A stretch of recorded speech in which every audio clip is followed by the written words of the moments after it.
everybody. I have a brand new story this week, and in honor of Hispanic Heritage Month, this week's story is Carmela, Full of Wishes by Matt de la Pena. And he is also the same author that wrote the book, The Last Stop on Market Street.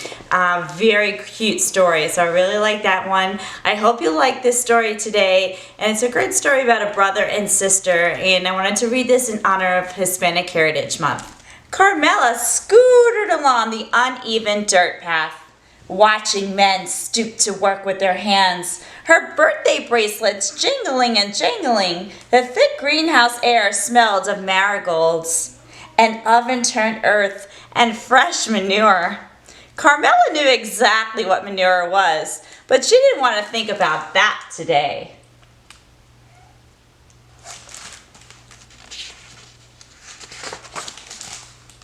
Today, she awoke to candles in her pancakes, and her mom sang happy birthday to you and told her, go on, Mia, make a wish.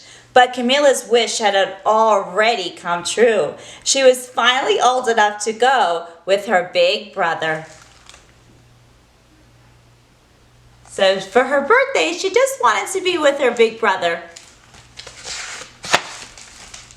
Carmela followed as he cut back into the street at Freedom Boulevard, past the crowded bus stop and fenced-off repair shop, past the old folks' home where two hunched-over women waved smiles, past the huge home improvement store where her dad used to stand around weekend mornings waiting for work.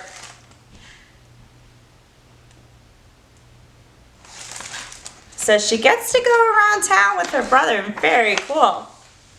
Carmela tried to make small talk with her brother as their metal cart rattled, but her brother, he didn't make small talk back.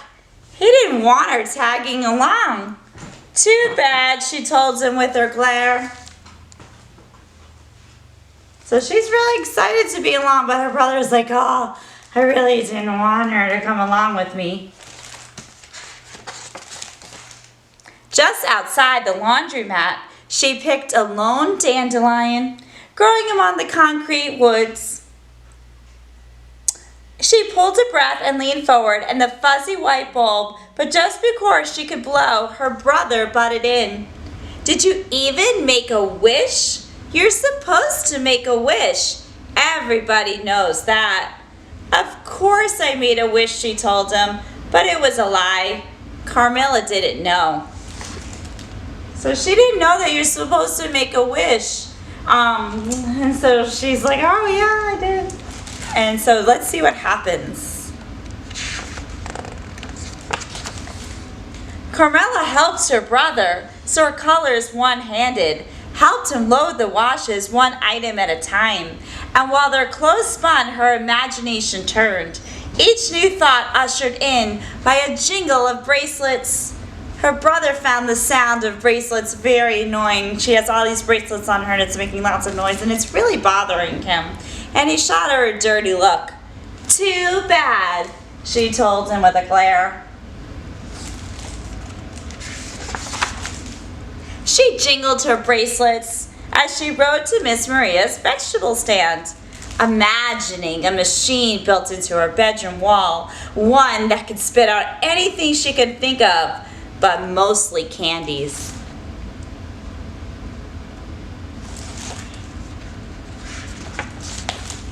She jingled her bracelets in a line at the locksmith shop. Imagining her mom sleeping in one of those fancy hotel beds she spent all day making.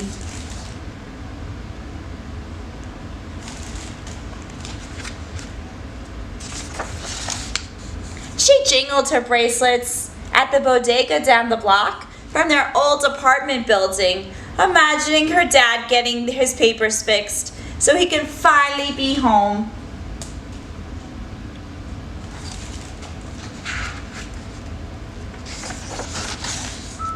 She jingled her bracelets outside the pharmacy, eyeing the shiny new bikes in the window.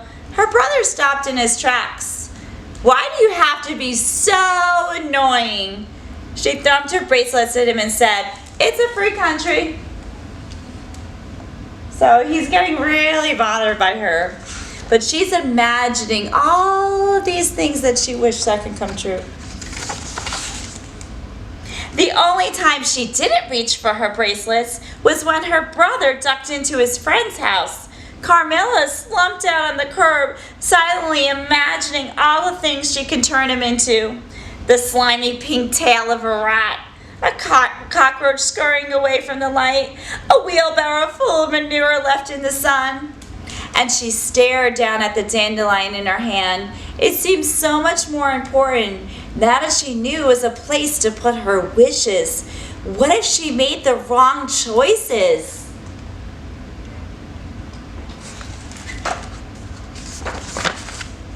Carmela tried to hop a curb along the trip home, but her tire, it got caught in the handlebars and twisted, and she went crashing down the concrete.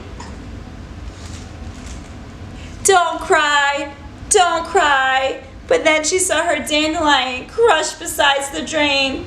She looked up at her big brother, warm tears rolling down her cheeks. He lifted it up her scooter. Are you okay? And she shook her head.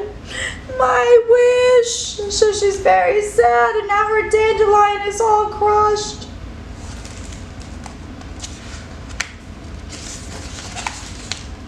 He took her by the arm and led her back up the block, past the laundromat and the flea market, past the greenhouse and the smell of manure, past the overgrown park and across the train tracks.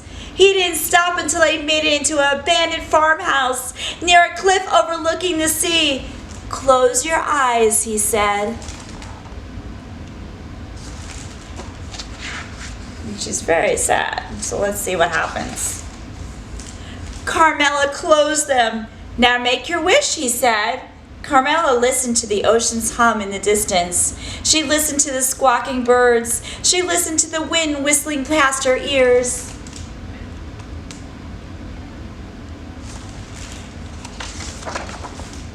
Then she opened her eyes, and she saw hundreds of tiny white spores lifting into the air, floating out towards the far-off surf. And the sky was full of wishes.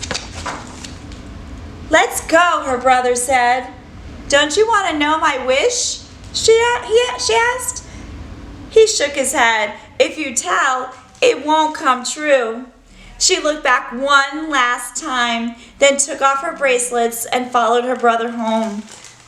And at the end, you can see their relationship, how it changed from the beginning. In the beginning, he was annoyed by her, and at the end, he winds up helping her. And in the beginning, she didn't care, and she had a bracelet. She's like, oh, I'm going to do what I want. And at the end, she took her bracelets off because they both realized their relationship together, how important it was, their brother and sister.